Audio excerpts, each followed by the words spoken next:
Hello, welcome to the Chemistry e-learners. Myself is Gauri. हम अभी क्या कर रहे हैं? हम अभी केमिस्ट्री एवरीडे लाइफ कर रहे हैं. आई होप आप इस टॉपिक को बहुत ज्यादा एंजॉय कर रहे होंगे क्योंकि मैं आपको बहुत अच्छे अच्छे नोट्स दे रही हूँ, कुछ आपको पॉइंट्स बता रही हूँ, मैं आपको यहाँ पर कुछ बातें रटवा भी रही हूँ जो बातें आपको याद करनी है. हमने कल क्या किया था? हमने कल एंटीबायोटिक्स, डिसइंफेक्टेंट एंड एंटीसेप्टिक्स के बारे में हमने कल बहुत कुछ अच्छे से डिस्कस किया था विद प्रॉपर नोट्स. मैं आपके लिए यहाँ पर पहले बोर्ड पर लिख कर रखती हूँ ताकि मैं आपको अच्छे से समझा पाऊँ एंड आपके अच्छे से अच्छे नोट्स भी बन पाए बिकॉज इट इज पूरा का पूरा क्या आपके पास एक पूरा का पूरा थ्योरेटिकल टॉपिक आपके पास हो जाता है. So okay guys, let's start the today's session. हम आज के सेशन में क्या करेंगे? Chemicals in the food. अब ऐसे केमिकल्स इन द फूड में हम क्या क्या यूज करते हैं?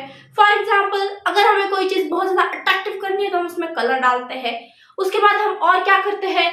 लाइक दैट हम उसमें कुछ आर्टिफिशियल स्वीटनर्स यूज कर लेते हैं, कलर्स. फिर उसके बाद उसकी शेल्फ लाइफ इंक्रीज करने के लिए हम बहुत कुछ उसमें करते हैं. प्रिजर्वेटिव्स वगैरह भी हम उसमें ऐड करते हैं. कभी कभार उसकी एंटीऑक्सीडेंट भी ऐड कर देते हैं ताकि उनकी शेल्फ लाइफ बनी रहे. और क्या करते हैं हम? अगर हम बात करें इसके बारे में तो और क्या करते हैं हम? फॉर एग्जाम्पल, अगर मुझे क्या करना है, उसके फ्लेवर्स चेंज करने हैं, उसमें स्वीटनेस ऐड करने हैं, तो हम सब ये कुछ कर लेते हैं. आज हमें वही पढ़ना है कि केमिकल्स इन द फूड किस तरह से एक्ट करते हैं. हम उसके न्यूट्रिशनल सप्लीमेंट्स भी कभी कभार बढ़ाने के लिए बहुत कुछ ऐड भी उसमें कर देते हैं. तो चलो फिर हमारे सिलेबस में क्या है यहाँ पर? सिर्फ और सिर्फ यहाँ पर हमारे सिलेबस में है that is the chemicals in the foods. And उस केमिकल्स में सिर्फ हमारे पास क्या है? That is the artificial sweetening agent. अब ये जो आर्टिफिशियल स्वीटनिंग एजेंट है और नेचुरल स्वीटनर्स है, उसमें क्या डिफरेंस है? अगर मैं आपको बात करूं कि जो कुछ भी नेचुरल स्वीटनर्स है उनमें क्या डिफरेंस है, तो सबसे पहले जो कुछ भी नेचुरल शुगर है हमारे पास, वो जब यानी कि सुक्रोज जब वो हमारी बॉडी में जाती है तो हमारी कैलोरी में इनटेक बढ़ जाता है. वो जो कुछ भी हमारे उसकी मेटाबॉलिज्म हमारे बॉडी में हो जाती है, हमारी बॉडी में उसका कैटाबॉलिज्म हो जाता है. लेकिन जब हम बात करें हमारी किस शुगर की? आर्टिफिशियल स्वीटनर की, तो वो हमें सिर्फ और सिर्फ टेस्ट के लिए है. किसके लिए? सिर्फ और सिर्फ टेस्ट के लिए. वो हमारी बॉडी में ना तो जाकर मेटाबोलाइज होती है एंड ना तो कोई उसमें आपको इंटेक्ट कैलोरी का इंटेक्ट देखने को मिलता है. ये सिर्फ और सिर्फ किसके लिए है?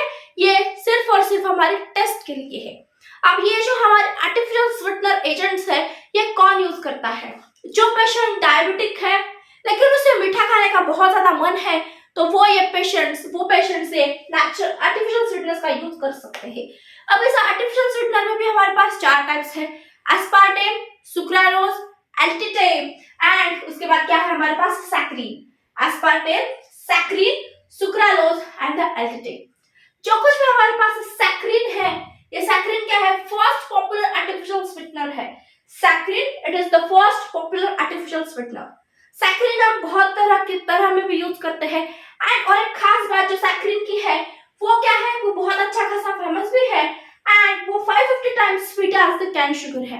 कितने time? 550 time as sweet as the cane sugar, यानी कि कैन शुगर से बहुत ज्यादा वो मीठा है. ओके जी. अब कभी कभार आपको एग्जामिनर क्या करता है, उसके आपको स्ट्रक्चर के बारे में पूछ देता है, तो हम क्या करेंगे? अब जैसे कि हमने कुछ एंटीबायोटिक्स का स्ट्रक्चर भी सिर्फ N, N2, N3, N4 and N6 इस तरह से हमने कुछ स्ट्रक्चर्स भी याद किए थे. उसी तरह से हम क्या करेंगे? सिर्फ और सिर्फ यहाँ पर उसमें क्या है जो अदर कंपाउंड में नहीं है उतना ही ध्यान रखेंगे ताकि हमें कोई भी दिक्कत परेशानी ना हो. ओके जी, चलेगा. आप भी इसी तरह से अच्छे से टेबल बना लेना एंड अच्छे से नोट डाउन कर लेना ताकि आप अगर इतना पढ़ लो तो आपको जो एनसीईआरटी का पैराग्राफ है वो पढ़ने की जरूरत नहीं होनी चाहिए. जो लोग इसे देख रहे हैं अपने दोस्तों के साथ शेयर करना, अपने दोस्तों के साथ दोस्ती कर लो क्योंकि बहुत ज्यादा इंपॉर्टेंट लेक्चर आपके लिए यहाँ पर बन रहा है. ओके जी. अब जब एस्पार्टेम की बात हो जाती है तो उसमें 5 ऑक्सीजन होते हैं. कितने ऑक्सीजन? 5 ऑक्सीजन. अगर आपको ये 5 ऑक्सीजन कहीं पर दिख जाए एंड एग्जामिनर आपको फंसाना चाहे तो आप क्या करोगे? उसे सीधे सीधे तरीके से क्या लिख दोगे? एस्पार्टेम लिख दोगे. अब देखो इन बाकी के स्ट्रक्चर में O5 किधर भी नहीं है. O5 यहाँ पर किधर भी आपको नजर नहीं आ रहा है. O5 सिर्फ कहाँ है? आपकी फर्स्ट स्ट्रक्चर में. ओके. वो कितने टाइम्स स्वीट है? It is sweet as 100 times sweet as. Okay. उसके बाद सैक्रिन, मैंने सैक्रिन के बारे में आपको बताया कि वो बहुत ज्यादा क्या है, पॉपुलर शुगर है। अगर ये पॉपुलर शुगर है तो इसमें स्ट्रक्चर क्या क्या है आपके पास, सल्फर है, ऑक्सीजन के 3 मॉलिक्यूल है, सल्फर एंड क्या है उसमें ऑक्सीजन के आपके पास 3 मॉलिक्यूल है। ओके जी, आप उसे क्या कह देते हो, आप उसे सैक्रिन कहते हो। उसके बाद कितना टाइम स्वीट है ये, 550 टाइम्स स्वीट है। ओके, फिर आप अगर सुक्रालोज की बात करो तो सुक्रालोज क्या है, कुकिंग टेम्परेचर पर आपके पास क्या है, स्टेबल होती है। एट कुकिंग टेम्परेचर पर क्या है, स्टेबल है। ओके, किस तरह से याद करोगे आप, Cl3O8 यानी कि क्लोरीन के 3 मॉलिक्यूल और ऑक्सीजन के 8 मॉलिक्यूल, इस तरह से आप याद कर सकते हो। कितने टाइम्स स्वीट है ये, 600 times sweet as the cane sugar. Okay जी, एल्टिटेम, एल्टिटेम क्या है, बहुत ज्यादा स्वीट है। कितने टाइम, 2000 टाइम्स स्वीट है। कितने टाइम, 2000 टाइम। एंड इसमें अगर आप बात करोगे S एंड O4 है। अब इसे सैक्रिन एंड एल्टिटेम में आपको कंफ्यूजन हो सकता है क्योंकि सिर्फ और सिर्फ एक ही ऑक्सीजन का फर्क यहाँ पर आपको दिख रहा है, लेकिन अच्छे से याद कर कर जाना कि सैक्रिन में क्या है, SO3 बनता है एंड एल्टिटेम में क्या है, SO4 ही बनता है, तो आपको कोई कंफ्यूजन नहीं होगा यहाँ पर। ये मैंने आपको सिर्फ ओवरव्यू दिया है अभी तक बहुत कुछ पढ़ना है। उसके बाद जो हमारा एस्पार्टेम है वो क्या है, unstable at the cooking temperature. अगर वो कुकिंग टेम्परेचर पर अनस्टेबल है तो हम उसे कहाँ यूज करते होंगे, कोल्ड फूड में।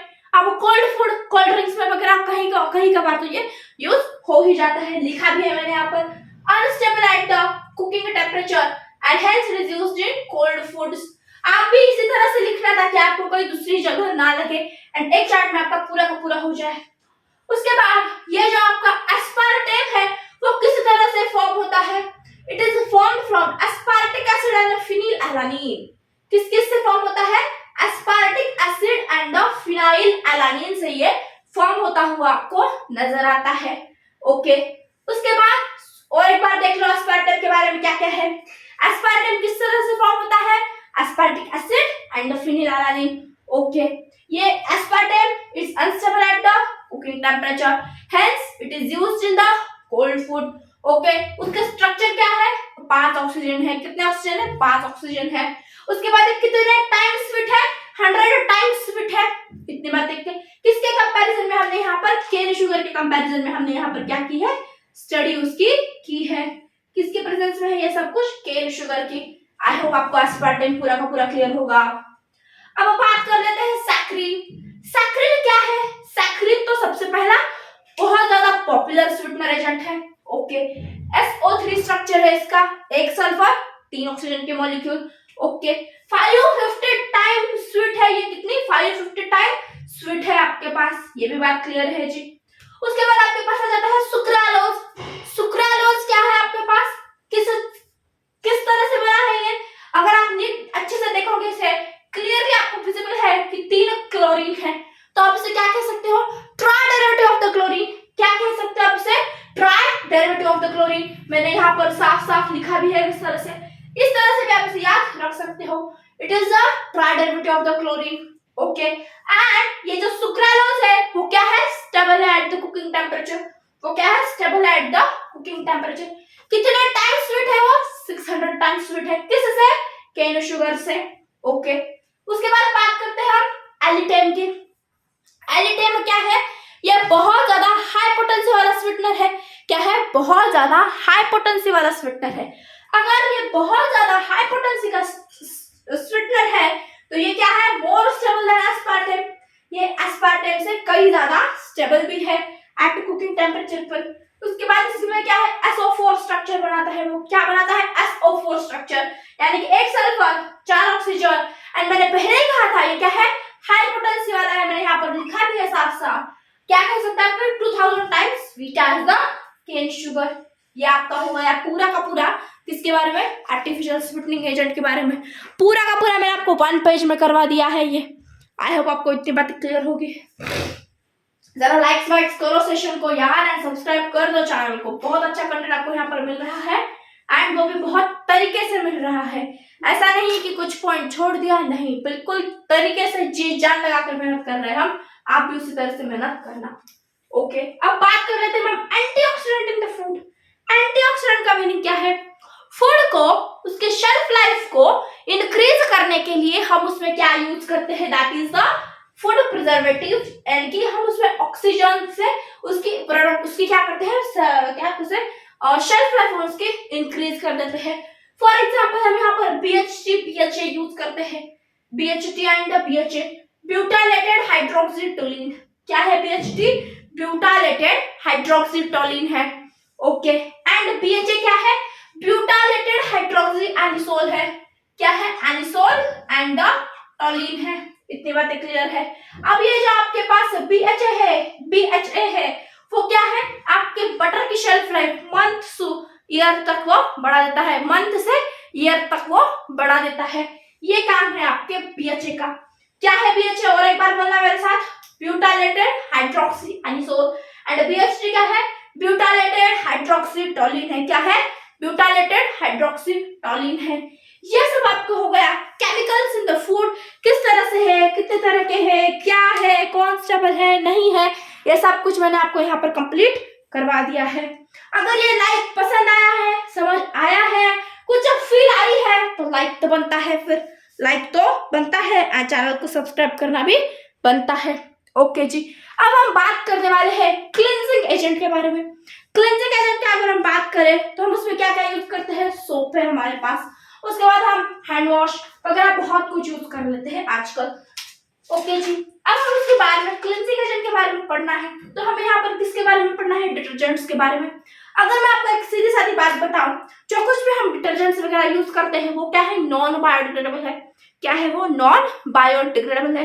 यानी कि जब हम ये डिटर्जेंट को यूज करते हैं, यानी कि हम क्या कर रहे हैं? अभी पॉल्यूशन कर रहे हैं, क्योंकि डिग्रेड तो होता नहीं है। यानी कि ये क्या है? हमारे हम क्या कर रहे हैं?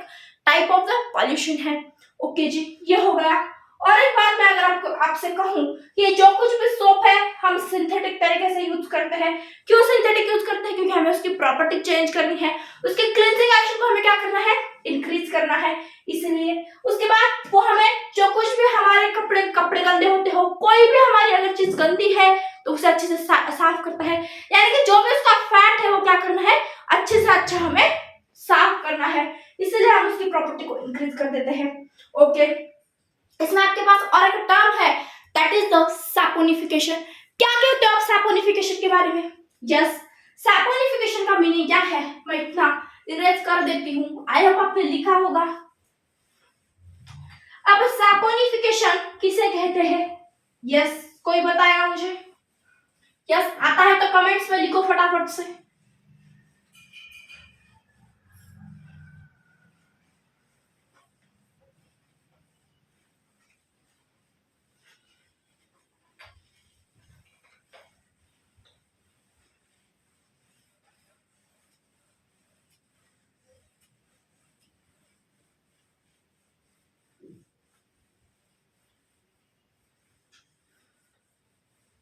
यस, चलो हेडिंग डालते हैं सैपोनिफिकेशन। सैपोनिफिकेशन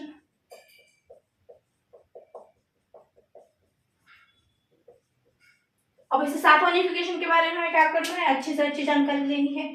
ओके जी, देखो हम सबसे पहले रिएक्शन कर देख लेते हैं हमें क्या मिलता है, उसके बाद हम उस रिएक्शन के अनुसार क्या करेंगे? डिफाइन लिखने की कोशिश करेंगे। कोशिश आप करना, मैं परफेक्ट लिखूंगी। ओके जी, मैं डबल बॉन्ड ऊपर की तरफ दे देती हूँ। यस, C2H5, ये मैंने क्या लिया है? एक कंपाउंड लिया है। अब इस कंपाउंड का नाम क्या है? Glycerol ester of fatty acid of, आप स्टेरिक एसिड लिख लो। ये क्या है आपके पास? स्टेरिक एसिड है। ये जो कंपाउंड यूज किया है वो क्या है आपके पास? स्टेरिक एसिड है। क्या है वो आपके पास? ओके जी, मैंने यहाँ पर तो C2H5 लिख दिया, भावना में बह गया। आप क्या लिखोगे? C17H35। क्या लिखोगे आप यहाँ पर? C17H35 लिखोगे आप। ये क्या हो जाता है आपके पास? फिर स्टेरिक एसिड बन जाता है। क्या बन जाता है आपके पास? ये स्टेरिक एसिड बन जाता है। ये क्योंकि हमने यहाँ पर नाम लिखा है इसका, इसलिए आप क्या लिखोगे यहाँ पर? स्टेरिक एसिड ही लिखना। ओके, अब इस स्टेरिक एसिड की रिएक्शन किसके साथ करेंगे हम? NaOH के। अब NaOH के हमें कितने मोल लेने होंगे यहाँ पर? 3 मोल ऑफ NaOH। कितने लेंगे? 3 मोल ऑफ द NaOH। जब इसके हम 3 मोल ऑफ NaOH लेंगे तो अब क्या करोगे आप यहाँ पर, किस किस तरह से रिएक्शन होगी? यस, यानी कि अगर आपको 3 से नहीं समझ आ रहा है एक साथ तो आप क्या कर सकते हो, NaOH एंड NaOH इस तरह से लिख लो। क्या होगा आपको बताएगा मुझे? यस, सबसे पहले तो आपके पास क्या फॉर्म होगा यहाँ पर, CH2O COO, ये जो आपका है ये पूरा का पूरा एक COONA फॉर्म कर देगा, यानी कि C17H35 COONA। कितने मॉलिक्यूल फॉर्म होंगे आपके पास? 3 मॉलिक्यूल। कितने होंगे? 3 मॉलिक्यूल फॉर्म होंगे। तो हम इसे क्या कह देते हैं, ये क्या है आपके पास, सोप है। एंड रिमेनिंग क्या है, आप ये रिमेनिंग है आपके पास, क्या बचा है यहाँ से ONA आपके पास फिनिश हो गया है, ये वाला ONA। क्या बचा आपके पास, 3 हाइड्रोजन है आपके पास, तो लगा दो तीनों के तीनों हाइड्रोजन से, देखो क्या बनता है आपके पास, CH2OH CH2OH। उसके बाद यहाँ पर क्या बन जाता है, और एक बार CH2OH। इसे आप प्यार से क्या कहते हो, ग्लिसरॉल है आपके पास। ये क्या है जो आपके पास एक ग्लिसरॉल बन गया है आपके पास, या कई लोग इसे ग्लिसरीन भी कह देते हैं। क्या कह देते हैं, ग्लिसरीन भी इसे कह देते हैं। ये दोनों भी इस नाम से इसे जाने जाते हैं। एंड ये तो क्या है आपके पास यहाँ पर सोप तैयार हो चुकी है। आप इसे नाम क्या दोगे, सोडियम स्टीरेट है आपके पास। वो क्या है, सोडियम स्टीरेट है, सोडियम स्टीरेट है। यानी कि हमने क्या किया सैपनिफिकेशन में, आपको कौन बताएगा मुझे? यस, soap containing Na और K salt are formed by heating fat with NaOH। इस फैट को हमने NaOH के साथ रिएक्ट किया तो हमें क्या मिला यहाँ पर, सोडियम। या तो यहाँ पर आप क्या कर सकते हो, इंस्टेड ऑफ दैट NaOH आप यहाँ पर KOH भी यूज कर सकते हो। अगर आपने यहाँ पर KOH यूज किया तो आपको यहाँ सोडियम की जगह क्या मिलेगा, पोटेशियम मिलेगा। इतना है आपके पास डिफरेंस आता है। तो ये आपके पास क्या है, ये आपके पास आ जाती है सोप। ये क्या है आपके पास जी, ये आ जाती है आपके पास सोप। उसके बाद हम बात कर लेते हैं that is the types of soap. क्या क्या है टाइप्स ऑफ सोप? हम कहते हैं टॉयलेट की सोप है, बाथ की सोप है, शेविंग सोप है, और बहुत कुछ टाइप्स है सोप के। और क्या क्या है मैं आपको बता देती हूँ, सोप चिप्स है, लॉन्ड्री सोप है, सोप पाउडर है, ये सब कुछ है। लेकिन हमारे सिलेबस में क्या है, शेविंग सोप दी हुई है हमें पढ़ने के लिए। कौन सी सोप है, शेविंग सोप। ओके जी, शेविंग सोप है। ये शेविंग सोप किससे बनी होती है, ये रोजीन नाम का सॉल्ट आता है। क्या आता है, a gum is gum called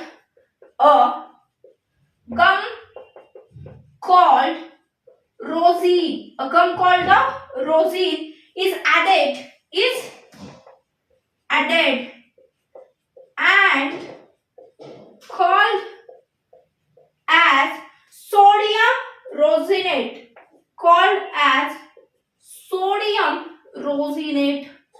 क्या कहते हैं हम इसे, सोडियम रोजिनेट के नाम से हम इसे जानते हैं। एंड ये क्या फॉर्म करता है, इसमें लैदर फॉर्म कर देता है। And it form the leather in it form leather in it. इतनी बातें आपको क्लियर है जी। ये हो गया आपकी शेविंग सोप के बारे में। और हम बात करने वाले हैं अब सिंथेटिक डिटर्जेंट्स क्या है। सिंथेटिक डिटर्जेंट्स क्या है, सिंथेटिक डिटर्जेंट्स में 2 टाइप्स है, एनायनिक एंड कैटायोनिक डिटर्जेंट्स। अब एनायनिक क्या है, कैटायोनिक क्या है, वो हम देखने वाले हैं। एंड इसके बाद हमारे यहाँ पर टॉपिक हो जाता है finish. Cationic detergent and the anionic detergents, cationic and the anionic detergents. Okay, yes, चलो आई होप आपने इतना लिख लिया होगा।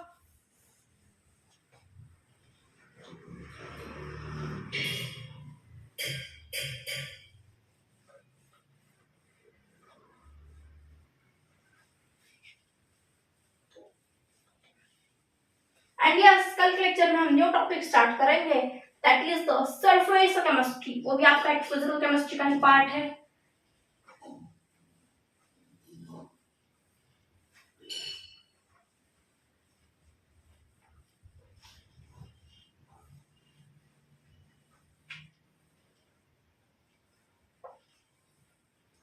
यस, चलो हेडिंग डालो सिंथेटिक डिटर्जेंट्स। सिंथेटिक डिटर्जेंट्स, ये सिंथेटिक डिटर्जेंट्स में क्या है, अगर आप बात करेंगे इस सिंथेटिक डिटर्जेंट्स में, तो इसमें क्या आपके पास दो टाइप्स है। कौन कौन से दो टाइप्स है आपके पास, अगर मैं कहूं anion detergent and cation detergent, and ionic and cationic. Cationic, अब एनायन की अगर हम बात करें तो इसमें क्या क्या आ जाता है, एनायन, उसके बाद क्या है इसमें सोडियम सॉल्ट ऑफ किसका है, sulphonate. Sodium salt of sulphonate anion है, सोडियम सॉल्ट ऑफ सल्फोनेट है। उसके बाद यहाँ पर क्या है, एक अल्कोहल एंड यहाँ पर क्या आ जाता है, हाइड्रोकार्बन हम यहाँ पर यूज कर लेते हैं। ये आपका हो जाता है पूरा का पूरा क्या है आपके पास है, एनायोनिक डिटर्जेंट है।